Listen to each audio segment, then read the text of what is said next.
Rejtett kéz. Arc de Triomphe. Nincs már időm az összes kérdésre válaszolni, így kiválasztok néhányat, amelyre röviden még tudok. Kérdező. Az Orion okkultista csoportok külön civilizációkat céloztak meg, mielőtt társadalmi memória komplexummá váltak? Rejtett kéz.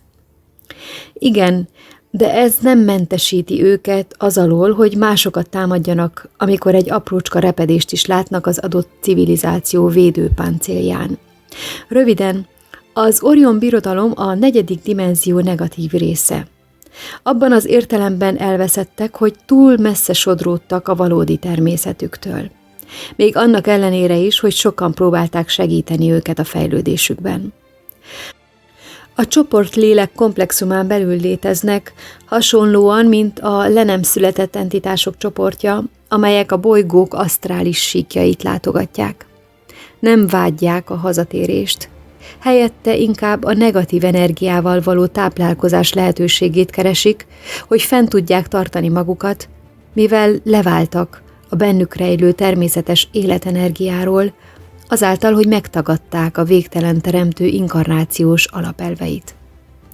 Az az idő, amelyet az életek között az időtérben töltünk, arra hivatott, hogy a lélekenergiánkat helyreállítsa belülről, hogy folytathassuk fejlődésünket.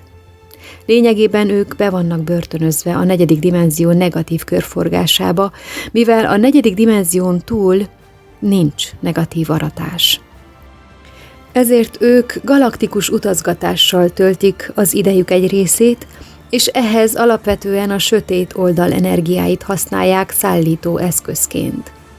Végül is előbb-utóbb úgyis az egyetlen teremtő elé állnak majd, és ők is összeolvadnak a végtelen intelligenciával, a forrással.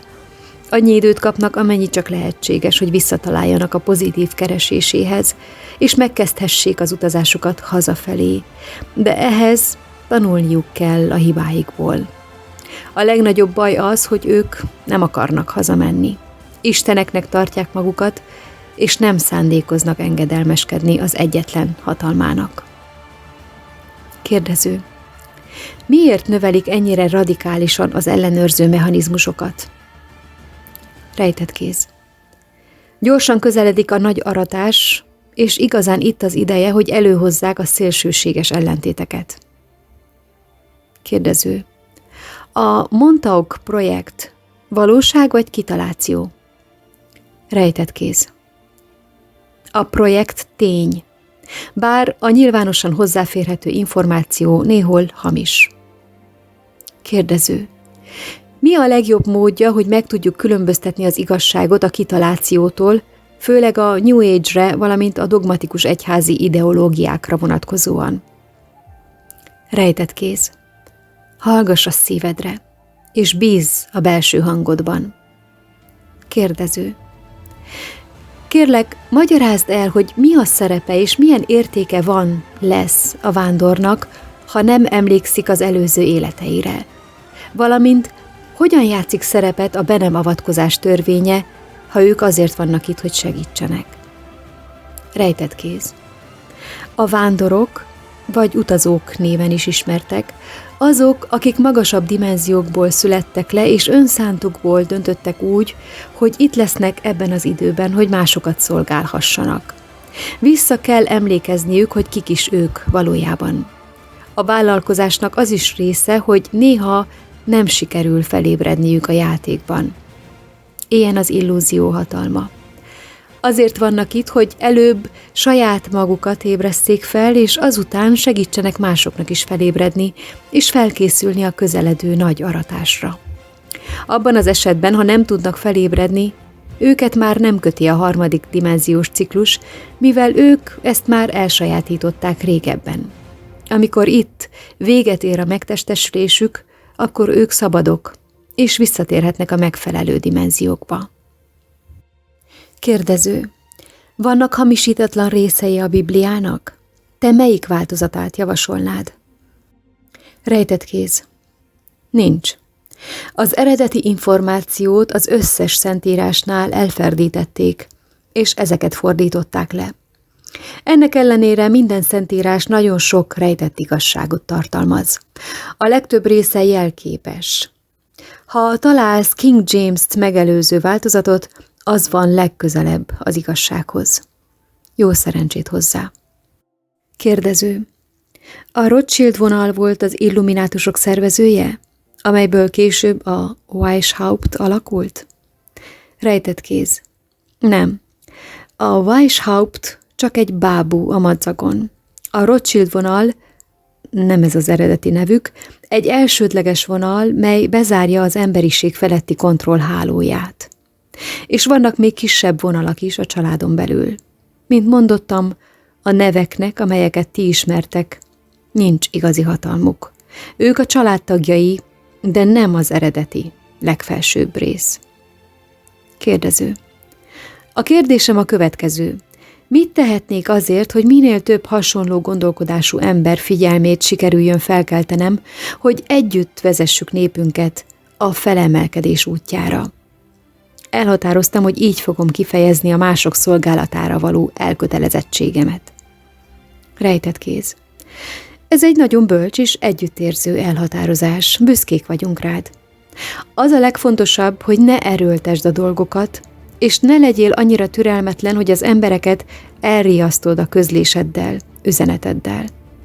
Meg kell találnod az egyensúlyt aközött, hogy sürgősen fel akarsz másokat ébreszteni, valamint aközött, hogy van, hogy csak együtt érzel a jelenlegi helyzetükben lévők megértésük hiányával. Mindig tartsd tiszteletben a szabad akarat törvényét, és soha ne erőltesd az ébresztést. Az üzeneteidet oly módon add át, hogy hangsúlyozza a reményt, és az igazi szépségét és valóságát is a bennük rejlő egységnek, a végtelen teremtőnkkel. Légy olyan, mint a fény, amely a sötétségben ragyog. Ne égessen másokat a fényed, inkább engedd, hogy vonzódjanak hozzád, a fényedhez, és szolgáld azokat, akik szívesen jönnek hozzád. Más szóval, ne válj kinyilatkoztatóvá, inkább válj rejtélyes és szerető, józan öreg bölcsé, akihez mások vonzódnak. S mindezt ne az ékes szólásnak hangossága miatt tedd, hanem a rezgés információ minősége végett. A legfontosabb, hogy azt gyakorold, amit prédikálsz. Látniuk kell az embereknek, hogy végtelen teremtőnk csodálatos munkája hogyan nyilvánul meg rajtad keresztül. A feladatotokban, küldetésetekben minden jót és reményteljes pozitív aratást kívánunk nektek, de mindenek felett dolgozzatok továbbra is magatokon. Válasszátok a pozitívat és a mások szolgálatát. Ne azért, mert úgy érzed, hogy muszáj, hanem azért, mert vágysz rá. Kérjük a végtelen teremtőnket, hogy áldjon meg, és vezessen benneteket az utatokon. Kérdező. Én szeretem a testemet, és nem szeretnék a föld változásainak áldozata lenni, ha egyáltalán van ebbe beleszólásom. A föld változásai alatt a fizikai halált értem, nem a létem végét. Ha a családod engedélyezi, áruld el kérlek, hogy melyek a legbiztonságosabb helyek az elkövetkezendő 3-4 év alatt. Talán Dél-Kína, Kanton, Hongkong vagy Patagónia? Léteznek más helyek is? Rejtett kéz. Nincs engedélyem, hogy túl sokat beszéljek erről, hiszen akik ezeken a területeken élnek, ott kell maradniuk, hogy segíthessenek mindazoknak, akik nincsenek tisztában azzal, hogy mi is várható. Közületek sokan, akár tudsz róla, akár nem, ezért születtetek le, hogy segíthessetek. De ha mégis nagyon ragaszkodsz a meneküléshez, akkor a legmagasabb helyeket válaszd. A perui Andok a déli féltekén különösen jó hely. Sok spirituális lény gyakorol, él ott, és a Querovének nagyon jól tudják, hogy milyen folyamatban is vagyunk éppen. Kérdező. John Learnek és John Lamprechtnek igaza van abban, hogy a naprendszer bolygóinak többsége lakott? Rejtett kéz. Határozottan igen, de nem mindegyik harmadik dimenziós szinten, ezért nem láthatod. Kérdező. A föld üreges? Rejtett kéz. Várj. Igen, határozottan. Kérdező. Ha igen, Hogyan lehet bejutni? Rejtett kéz. Ezt nem mondhatom el. Kérdező.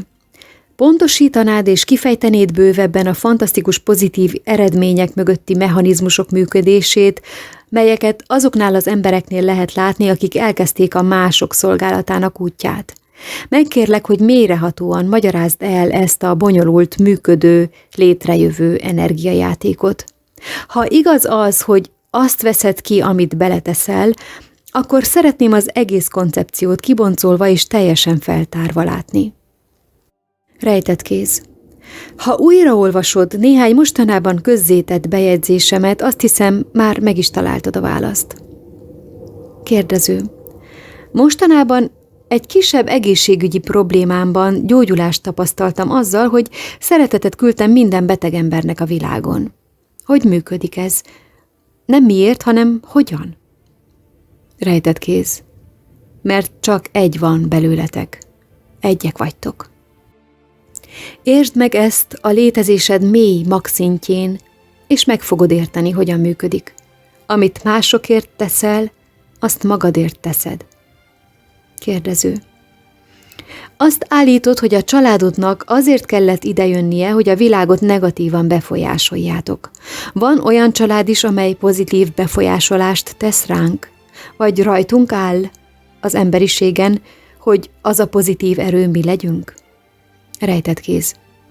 Ez egy érdekes kérdés. Van ilyen család, vagy még pontosabban csoport, de nem láthatod őket, és nem is vagy tudatában a létezésüknek. Egy titkos belső helyről segítik a bolygót, minőségi energiamunkával vesznek részt, és segítenek hozzá a cél eléréséhez, a forrásból. Igen, tőled függ, hogy az a változás légy, amelyet látni szeretnél magadban és a világban is. Kérdező. A célod egy negatív aratás. Mégis tisztán látszik, hogy a pozitív élet előnyeit hirdeted. Ez ellentétesnek tűnik a céljaiddal szemben. Ez nem annyira kérdés, inkább megfigyelés, de hálás lennék, ha kitérnél rá. Rejtett kéz. Egy újabb, nagyon figyelmes észrevétel, kérdés. Köszönöm. A célunk egy negatív aratás. Magunknak, nem nektek. Mi biztosítjuk a negativitás katalizátorát nektek, és tőled függ, mit kezdesz vele. Annak a drasztikus mértékű negativitásnak, amit megteremtünk, több köze van hozzánk, mint hozzátok. Néhány korábbi válaszom tisztázhatja, miért is van ez így. Továbbá, válaszul a megfigyeléseddel kapcsolatban, hogy néhány dolog, amit itt megosztok, ellentétes természetű, van egy egyszerű magyarázat.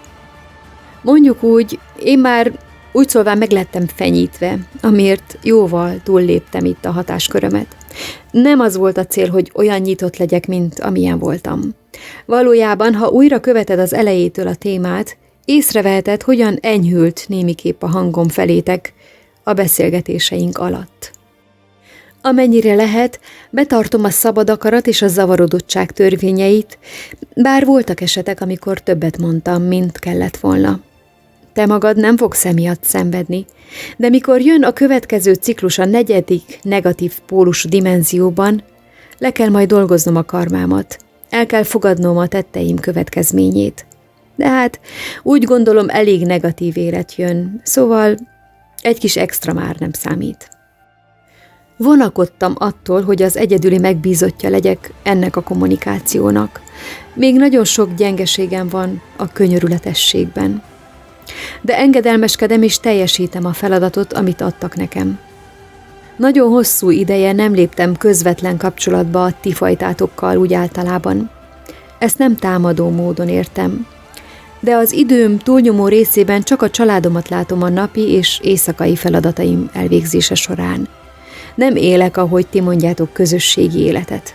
Védett vagyok és magányos. Nem számítottam rá, hogy én leszek ebbe a folyamatba bevonva, hogy őszinte legyek, nem is vártam ilyen sok kérdést, és ilyen meleg és nyitott gondolkodású befogadást a többségtől. Mondhatnád, hogy valamilyen módon valamiféle kapcsolódást hoztam létre veletek. Valójában a lehetőségek tárháza nyílt meg nekem is. Ami úgy kezdődött számomra, hogy megteszem a kötelezettségem, de egyre jobban a szívügyem lett, és amikor a ma estével mindennek vége lesz, azt hiszem, ti mind és az egész kinti világgal való kapcsolatom, részvételem hiányozni fog. Azért választottak engem, mert úgy gondolták, hogy az én diplomáciai érzékemmel tudnák a legjobban közvetíteni ezt az üzenetet.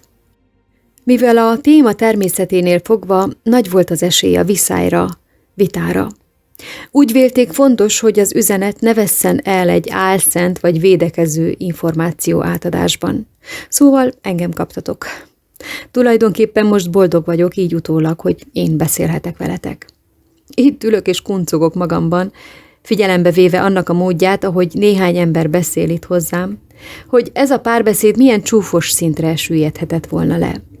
Ebben mások a családomból, akiket szintén fontolóra vettek erre a feladatra, hogy éppenséggel nekik adják a munkát, biztosak voltak.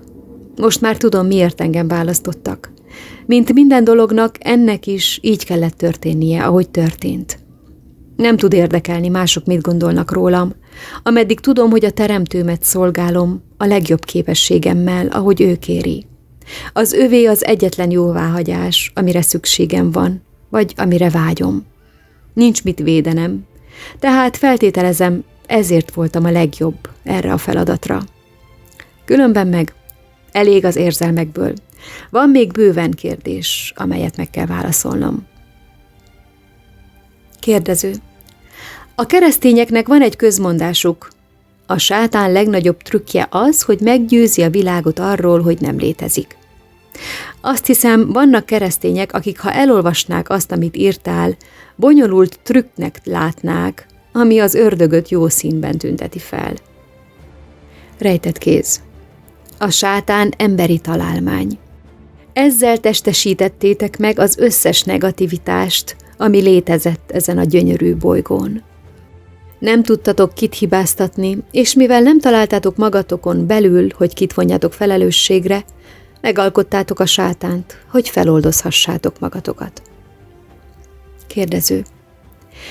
Sok barátom és a családom keresztény, és ők feltehetően ugyanezt gondolnák. Hogyan is mehetne ez az információ egy ilyen gondolkodású emberen keresztül? Nem azért vagyok itt, hogy terjesszem az igéd, de néhány barátommal feltétlenül meg szeretném osztani. Rejtett kéz. Hogyan tudnál bármit is bemutatni azoknak, akiknek nincs vágyuk kétségbe vonni a hitrendszerüket? Azt fogják hinni, amit el akarnak hinni, és bármit is mondanál te vagy én, valószínűleg mindegy lenne. A hitrendszer tudatalatti szinten van beléjük ívódva, és amikor az ilyen alattomosan mély, az egyetlen út a valószínűsíthető változáshoz egy misztikus élményen keresztül vezet, vagy más emberek által élt életből olyan személyes bizonyosságot kap egy másik útról, amit nem tud figyelmen kívül hagyni, és észreveszi a köztük lévő különbséget. Hogyan érhetők el ezek az emberek? Csak példamutatással. Kérdező. Ennek ellenére nem baj, ha összesűrítem az írásaidat és közzéteszem egy hosszabb bejegyzésben a blogomon? Biztos szeretnék lenni abban, hogy nem sértem meg az itteni felhasználói szabályokat, és abban is biztos szeretnék lenni, hogyha megteszem, nem látogat meg a fekete ruhás ember, a Men in Black. Rejtett kéz. Ez igen vicces, köszönöm. Mosolyt csaltál az arcomra. Igen, természetesen összegyűjtheted ezt a párbeszédet, és közzéteheted máshol is. Az egyetlen, amit kérek, az az, hogy mindenki, aki ezt szeretné tenni, tartsa tiszteletben a kérésemet, és csak magát az üzeneteket másolja be. Más szóval, ne tartalmazzák az összes kisstílű mellékvitát. Ha ezt az üzenetet meg szeretnék mutatni másoknak, kérlek titeket, tartsátok tiszteletben a mi eredeti szándékunkat. Tehát az üzenet egészként kerüljön bemutatásra. Amikor azt mondtam a bejegyzésem elején, hogy ideiglenes hitet vagy az ítélkezések felfüggesztését igényli ez a téma, nagyon világosan kifejtettem, miért szükséges.